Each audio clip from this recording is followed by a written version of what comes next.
Welcome to the Heavy Spoilers Show. I'm your host Paul, and huge happy birthday to Simu Lee, who is likely celebrating with the first trailer for Shang-Chi. The movie stars him as the titular character, and he's the first Asian superhero to head up a Marvel movie. Sorry, Scarlett Johansson. The trailer is incredible, and throughout this video we're going to be discussing some of its characters, the Easter eggs, things you missed, and everything you need to know about it. If you enjoyed the video, then please smash a thumbs up and make sure you subscribe for content like this each and every day. We are currently covering Falcon and the Winter Soldier, and you definitely don't want to miss our breakdown on the finale coming this Friday, so make sure you get it locked in, yeah? Now, with that out of the way, thank you for clicking this. Now let's get into our breakdown of Shang-Chi and the Legend of the Ten Rings. Okay, so the Ten Rings are an organisation that you will likely remember from the first Iron Man movie. The terrorist organisation was hired by Obadiah Stane to kidnap Tony Stark, and they pretty much put him on the path to become Iron Man.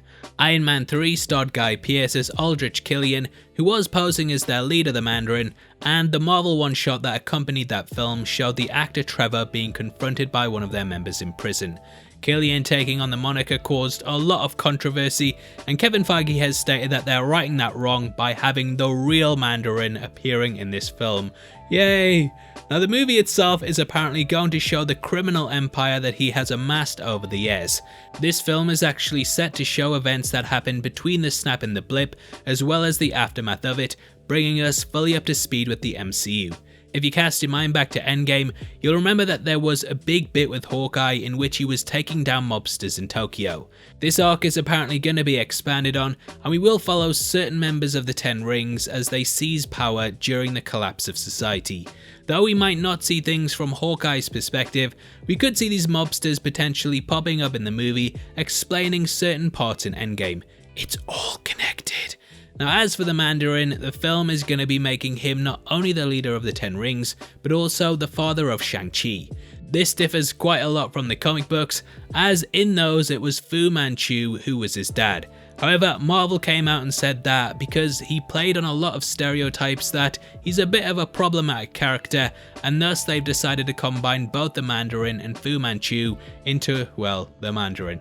Now this is something similar to what they did with Whiplash, who was a combination of Crimson Dynamo and, well, Whiplash. Now there's actually a big article on Wikipedia that talks about the controversy that Fu Manchu has caused over the years, such as his nonsensical name, the fact he's basically just a stereotype, and also that he said in a book once, kill the white man and take his woman. So yeah, just avoid all that if you can. Yeah, I'm quite happily married with my wife now, played by Tony Leung. Director Destin Daniel Cretton has said that they want to smash Asian stereotypes, and that the Mandarin will be the character to do this. So yeah, Fu Manchu, he's about as popular as Armie Hammer is at a vegan meetup, and thus, in my opinion, they've definitely done the right thing. As for Shang-Chi, in the MCU he's been trained by his father in the ways of martial arts since he was a child, and the character has very much seen the ins and outs of the criminal organisation.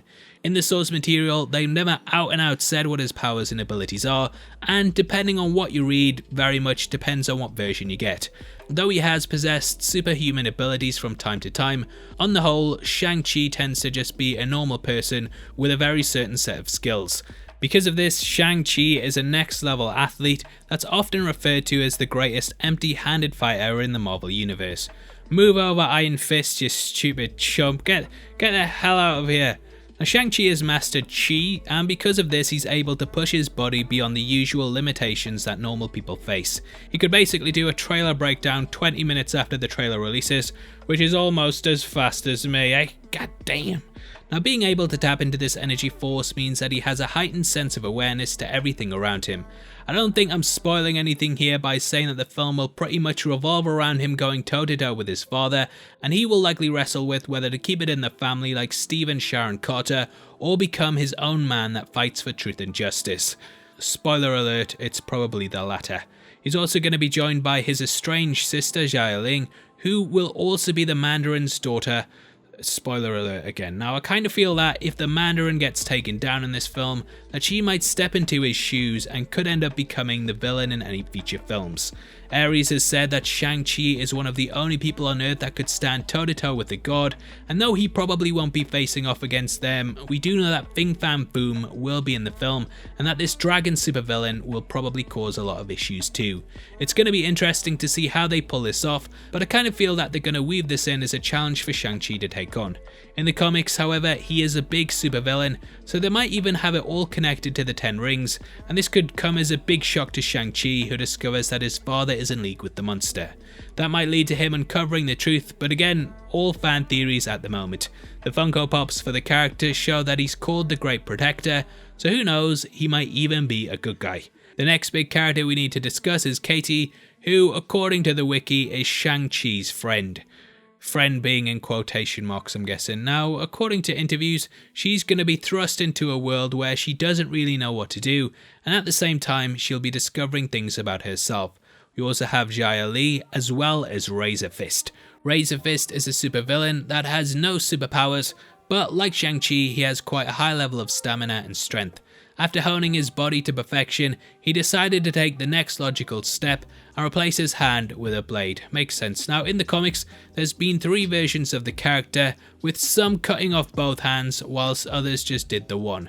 Makes it a nightmare when you have a girlfriend if you do both, so this version is just going to have the one. Now, there's also going to be Ronnie Cheng as John John and Michelle Yeoh as Jaya Nan.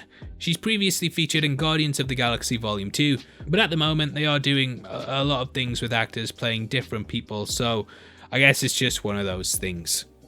Now, the trailer starts off with the Mandarin discussing how he's allowed Shang-Chi to have 10 years to live his life. We know that he's had a good time during this, but now he's been called back to do his family duties. We see him as a valet and also hanging out with some friends, taking selfies, you know, just a normal life. Now, 10 is an important number as he was also trained for 10 years as a boy, which we see in the first look. This training chronicles him growing up, and it's clear he was put through his paces in order to be the best. It's here we're introduced to Death Dealer as well, who is one of his father's closest allies. Shang-Chi is definitely going to be going head to head with him at several points as he tries to take his dad down, and expect to see some amazing fight sets with this character. Now, this training was put in place so that the most dangerous people in the world wouldn't be able to kill him. Being the son of the head of a criminal empire obviously makes him a target, and the Mandarin was likely worried that he might be captured and used for ransom. This could explain why we see him doing low-level jobs throughout the trailer, as they might have been put in place for him to keep a low profile.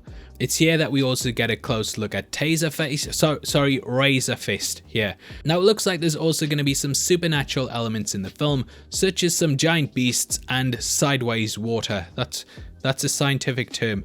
Now, the film seems to be very steeped in the elements, and there could be people who can control water. It seems like the Mandarin is almost the one doing it at one point, as he opens up a vault, making me think that he is perhaps the one doing it. However, that might be wrong, but with so many changes to the source material, you just don't know. Now, we get a closer look at the beasts later on, and I'm guessing just in the same way that rhinos were used in Black Panther, that this will happen with them and also the winged creatures. At one point, we see that the Mandarin has 10 rings around his wrist, 5 on each side, and these power up in the trailer. There's a bit where someone is using something similar to destroy a table, and I'm guessing that this is the Mandarin possessing superhuman abilities at this point. There's also an interesting part in which he fights his sister in what seems to be a tournament. Shang-Chi was very much the favourite, and thus she's had to go off and craft her own legend, potentially taking part in things like this. This is why I think that she will take the mantle at some point, and this fight definitely sets up their rivalry. Now, speaking of Razor Fist, Shang-Chi fights him on a bus at one point, and we really see how good the martial art is going to be in this movie. It looks incredible, and I love the fight scenes on display here. There's also a shot of ancient times, potentially showing a battle that happened centuries ago involving the 10 rings. Now, I might be digging too deep, but the shot we see of the Mandarin in the trailer at one point makes him seem like he's dressed in ancient attire. The character might even be immortal in this movie, and we could see his very first battle happening here. The Ten Rings is an organization that's existed over the millennia, so if he lives forever, then it does make a lot of sense why he's managed to keep control. As mentioned earlier, Shang-Chi is someone that can take on superpowered beings, and therefore having his dad have certain abilities, it just makes the stakes higher. It's even possible that the Ten Rings themselves grant superhuman abilities, and this is where the legend of the Ten Rings comes from, to Captain Obvious. Now, they seem like a MacGuffin similar to the Infinity Stones, and the Mandarin wearing them, clearly having advanced abilities, it all just makes sense. Now the trailer ends with a bus crash scene that's very similar to Speed, with the Sandra Bullock-esque character doing the driving whilst Shang-Chi busts up the bad guys. It's a great way to end it, and I can't wait to see it. And I know she's not called the Sandra Bullock trailer yet. I know exactly who she is. Anyway. Now as for my thoughts on the trailer, I have to say I really enjoyed it. I like that Marvel is actually starting to really shed light on different cultures, and if they can pull it off with Black Panther, I'm sure they can do it with this too. I really want to see some cool martial arts in this movie, and it looks like it could be something really special. Though I'm not too well versed in the Shang-Chi mythos, I did the reading last night and became an expert, and I'm really glad to see what this movie is going to do. We've got a lot of Marvel stuff coming up this year, and it feels great that after a year of delays that we're getting all this content coming thick and fast. Really liked it, and I'd of course love to hear your thoughts on the trailer. If there's anything I missed, let me know. If there's a character you think is going to be bigger, let me know. And if you just hated my accent and pronunciation, then let me know. As a thank you for interacting with the video, you'll be entered into a prize draw on the 30th of April, in which we're giving away 3 copies of Zack Snyder's Justice League in 4K. All you have to do to be in with a chance of winning is like the video, make sure you subscribe with notifications on, and drop a comment below with your thoughts on the trailer. The winners of last month's competition are on screen right now, so if that's you, then message me on Twitter at HeavySpoilers. If you want something else to watch, then make sure you check out our breakdown of Madame Hydra, which is going to be linked on screen right now. The character popped up in the latest episode of Falcon and the Winter Soldier, so it's definitely worth watching if you have any questions about her. With that out of the way, thank you for sticking through the video. I've been Paul, and I'll see you next time. Take care, peace.